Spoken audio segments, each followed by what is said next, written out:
মায়াবিনী আৰু দয়াবিনী। জুবিন গাৰ্গ আমাৰ হিয়াৰ আমঠু আছিল। জুবিনৰ মায়াবিনীয়ে অজস্ৰ অসমীয়াক ৰোমাঞ্চিত কৰে। জুবিনৰ গানে, জুবিনৰ শিল্পই, জুবিনৰ জীৱনে অজস্ৰ অসমীয়া যুৱক যুৱতীক যুগে যুগে প্ৰভাৱিত কৰি থাকিব।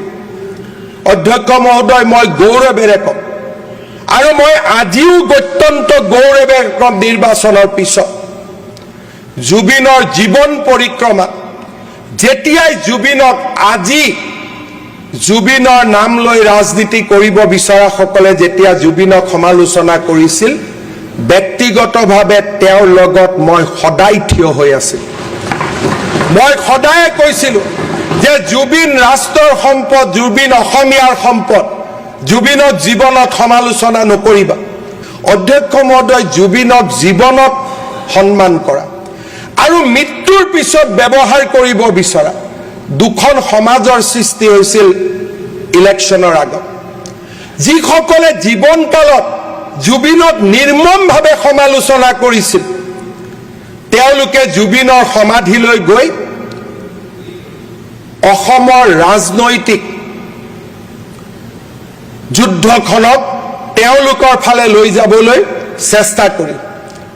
যিসকলে নিজৰ জুবিনক যিসকলে নিজৰ জীৱনত নিজৰ সমষ্টিলৈ এবাৰো অনুষ্ঠানৰ বাবে নিমন্ত্ৰণ কৰা নাছিলে, ৰাতি ৰাতি তেওঁলোক জুবিনৰ সমৰ্থক হৈ পৰিছিল। কিন্তু দুৰ্ভাগ্য, তেওঁলোকৰ মুখেদি মায়াবিনী ওলাইছিল, তেওঁলোকৰ মুখেদি দয়াবিনী ওলাইছিল। আমাৰ ৰাজ্যখন এখন হিংসা বৰ্জিত ৰাজ্যলৈ যোৱা 10টা বছৰত ৰূপান্তৰ হৈছে। তেজৰ ফাকু দেখা আমাৰ প্ৰজন্মটোৱে এনেকুৱা এখন অসমৰ আমি কেতিয়াও কল্পনা কৰা নাছিলোঁ যে যিখন অসমত arm force special power act নাথাকিব, যিখন অসমত বোম আৰু গুলিৰ শব্দ আমি শুনা নাপাম। আমি আমাৰ বিশ্ববিদ্যালয় মহাবিদ্যালয়ত পাঠদান কৰাৰ সময়ত আমি কেতিয়াও আশা কৰা নাছিলোঁ যে আমাৰ ৰাজ্যখনত এনে পৰিৱৰ্তন হ'ব, যি নেকি হিংসা অসমৰ ৰাইজে বহু দূৰলৈ আঁতৰাই পঠিয়াব। অসমৰ কেইবাটাও সশস্ত্ৰ সংগ্ৰামৰ সৈতে জড়িত সংগঠনৰ সৈতে আলাপ আলোচনা কৰি ৰাজ্যৰ জনসাধাৰণৰ আশা আকাংক্ষাক সন্মান জনাই হাতত লোৱা ৰাজনৈতিক প্ৰচেষ্টাসমূহৰ বাবে আজি আমাৰ ৰাজ্যখন শান্তি আৰু সমৃদ্ধিৰ এক নতুন দ্বীপলৈ ৰূপান্তৰ হৈছে। যোৱা বছৰকেইটাত এজনো পুলিচ আৰক্ষী নিহত হ'বলগীয়া হোৱা নাই, সাধাৰণ লোকৰ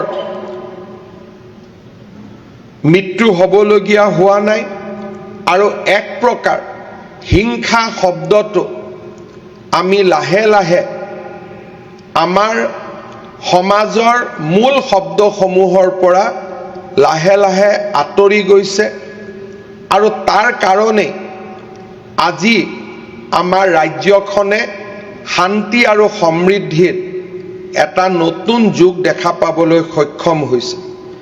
6000তকৈও বেছি যুৱক ৰাষ্ট্ৰ জীৱনৰ মূল খুঁটিলৈ উভতি আহিছে আৰু আজি অসমক বিকাশৰ এক নতুন দিগন্তলৈ লৈ যোৱাত অৰিহণা যোগাইছে।